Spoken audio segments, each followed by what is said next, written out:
पैसे बचाने, खर्च कम करने और बचत करना हर घर का प्रॉब्लम है।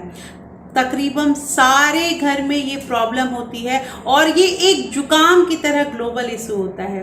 दोस्तों, 1908 में जापान की एक लेडी जिनका नाम था हनीमोटो को, उन्होंने एक बहुत अच्छे सिस्टम का आविष्कार किया। उन्होंने 5 साल तक जितने भी हाउसवाइफ है उनसे, अर्थशास्त्रियों से, शॉपकीपर से मीटिंग की और तब जाके उन्होंने एक सिस्टम का आविष्कार किया जिसे काकीबो कहते हैं। ये जो सिस्टम है काकीबो, ये बचत करने का सबसे बेस्ट फार्मूला माना गया है और आज 80 साल से जापान की जो आबादी है, जापान की जो हाउसवाइफ है, वो बहुत अच्छे तरह से बचत करके अपना घर चलाती हैं।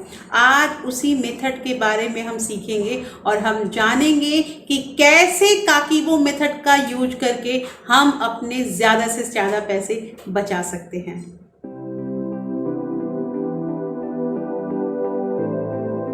Hello everyone, welcome back to my channel real life fit to cook. कैसे हैं आप लोग? आई होप आप बहुत अच्छे होंगे और सेहतमंद होंगे और आप लगातार मेरी वीडियो के साथ भी बने हुए होंगे।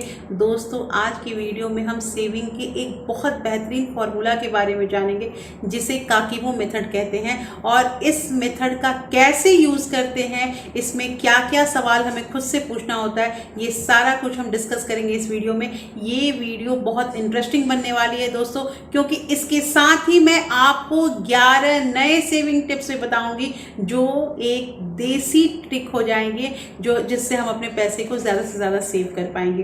तो चलिए दोस्तों, वीडियो को स्टार्ट करते हैं। बट वीडियो स्टार्ट होने के पहले एक नम्र निवेदन है कि अगर आप लोगों ने अभी तक real life fit to cook को सब्सक्राइब नहीं किया है तो प्लीज़ सब्सक्राइब कर लीजिए अपने इस चैनल को और साथ में जो बेल आइकन है उसे भी ज़रूर प्रेस कर दीजिएगा ताकि ऐसे ही इंटरेस्टिंग वीडियो की नोटिफिकेशन आपको मिलती रहे। दोस्तों, काकीबो मेथड जो होता है उसमें 4 क्वेश्चन हमेशा इर्द गिर्द घूमते रहते हैं। पहली चीज कि आपकी इनकम कितनी है। दूसरी बात होती है कि आप अपने इनकम से कितने पैसे बचाना चाहते हैं। तीसरी चीज होती है कि आपका खर्च कितना है और चौथी बात होती है कि आप अपने इनकम को और बेहतर करने के लिए क्या क्या प्रयास कर रहे हैं। हनी के अनुसार बचत कम करना हर इंसान चाहता है और हर इंसान चाहता है कि हम इसमें सक्सेस हो पाए। लेकिन दोस्तों, बचत करना वजन कम करने के बराबर होता है। जैसे वजन कम करना हर इंसान चाहता है, लेकिन वजन वही इंसान कम कर पाता है जो वो तरीका सीख लेता है कि वाकई वजन कैसे कम किया जाता है। उसी तरह बचत करने के लिए आपको वो सिस्टम जानना होगा जिसके तहत हम बचत करते हैं।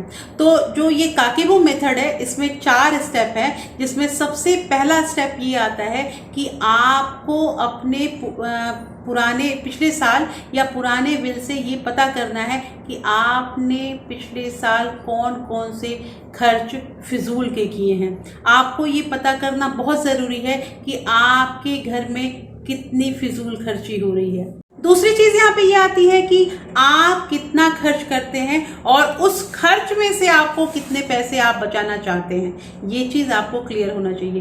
तीसरी बात आती है कि आपके खर्च जो है उसको 4 पार्ट में यहाँ पे डिवाइड किया गया है। पहला पार्ट है आपका सर्वाइवल, जिसमें आपके बेसिक नीड्स आती हैं, जो किराया, बिजली का बिल, पानी का बिल, ग्रॉसरी, वेजिटेबल, ये सब चीज जो होता है वो सर्वाइवल वाले कोटा में जाता है। सेकेंड जो होता है वो आपका होता है ऑप्शनल खर्च, जिसमें आपका आता है जैसे कि नए कपड़े, घड़ियां या नए जूते या फिर कोई भी नई चीज़, ये जो होती है जिसके बिना भी आपका गुजारा हो सकता है, ये आपके सेकंड डिपार्टमेंट में आया। थर्ड में आता है आपका जो एक्स्ट्रा खर्च होता है, वो चीज़ जैसे कि गिफ्ट लेना, किसी भी चीज़ का रिपेयर करना, नए मोबाइल को लेना, ये सब चीज़ें जो होती हैं वो आपके एक्स्ट्रा खर्च में आ जाती है। और फोर्थ जो खर्च आता है वो होता है कल्चरल खर्च, जैसे हम कहीं आउटिंग के लिए जाते हैं, अपने दोस्त मित्रों के साथ मिलते हैं और कहीं बाहर खाना पीना करते हैं, ये सब चीज़ आता है कल्चरल खर्चा में। तो ये आपको डिपार्टमेंट 4 बनाना होगा।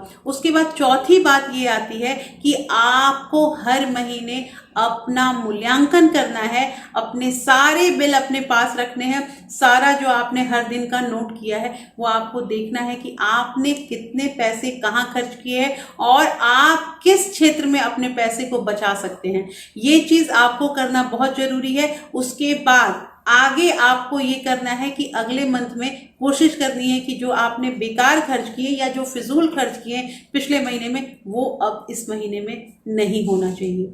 यहाँ पे दोस्तों मैंने आपको काकीबो मेथड के जो 4 स्टेप हैं वो मैंने बताए हैं, लेकिन इसके साथ साथ मैंने आपको जो देसी सेविंग टिप्स जो बताई है कि 11 यहाँ पे मैं आपको सेविंग टिप्स देने वाली हूँ, उसके बारे में 1 बाय 1 हम डिस्कस करेंगे। सबसे पहली चीज़ है दोस्तों कि बचत करना सीखिए। बचत आपको, बहुत लोग ऐसे होते हैं जो सैलरी आती है या खर्च के जो पैसे लेते हैं वो कहते हैं कि पहले ये चीज़ खर्च कर देंगे, उसके बाद जो पैसे बचेंगे उसको हम बचाएंगे। नहीं, आप एक बार मेरे कहने पे पहले आपको जितना बचत करना है, जो आपका टारगेट है, आप उसको अलग रख लीजिए और उसके बाद जो पैसे बचे हैं एक बार 1 महीने उससे आप खर्च करके देखिए। आपका घर अगर चल जाता है तो ठीक है, नहीं चलता है तो फिर आप इसमें से इंक्लूड कीजिए। लेकिन कहने का मतलब यहाँ पे ये है कि सबसे पहली चीज ये है कि आपको पहले बचत करनी है, बाद में जो पैसे बचते हैं उससे हमें अपने घर का खर्च चलाना है।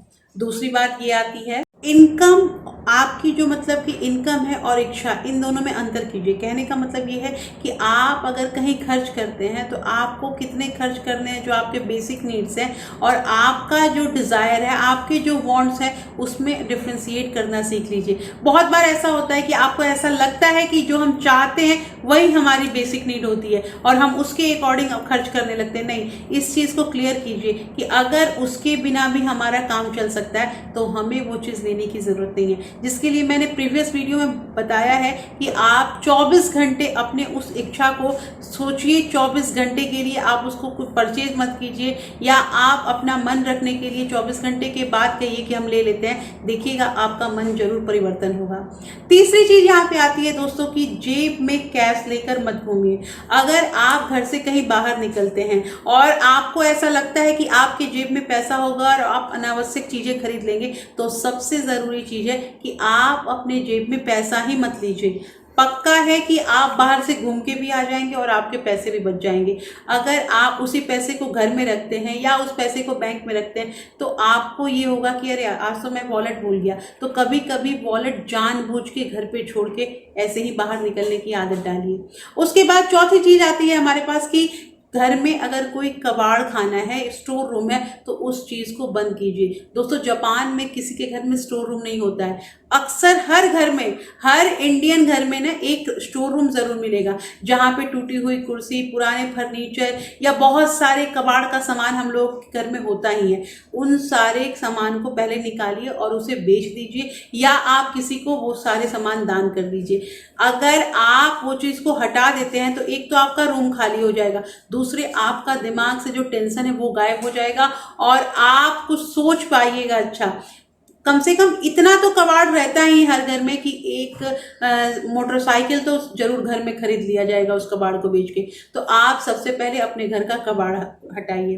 नेक्स्ट हमारे यहाँ पे पॉइंट आता है कि आजकल तो सब्जियां लोग गमलों में भी उगा रहे हैं। तो दोस्तों आप उसके लिए सीख लीजिए। यूट्यूब पे बहुत सारे वीडियो ऐसे हैं जिसमें बताया गया है कि कैसे गमले में ये सब्जी ग्रो करते हैं, और आप कोशिश कीजिए कि कम से कम अपने घर में जितना सब्जी खाया जाता है उसको आप गमले में ही उसे ग्रो कीजिए। दोस्तों यहाँ पे मैं आलू प्याज की बात नहीं कर रही हूँ। आलू प्याज आप मार्केट से ले आइए, लेकिन एटलीस्ट हरी सब्जी तो आप अपने गमले में ग्रो कर सकते हैं।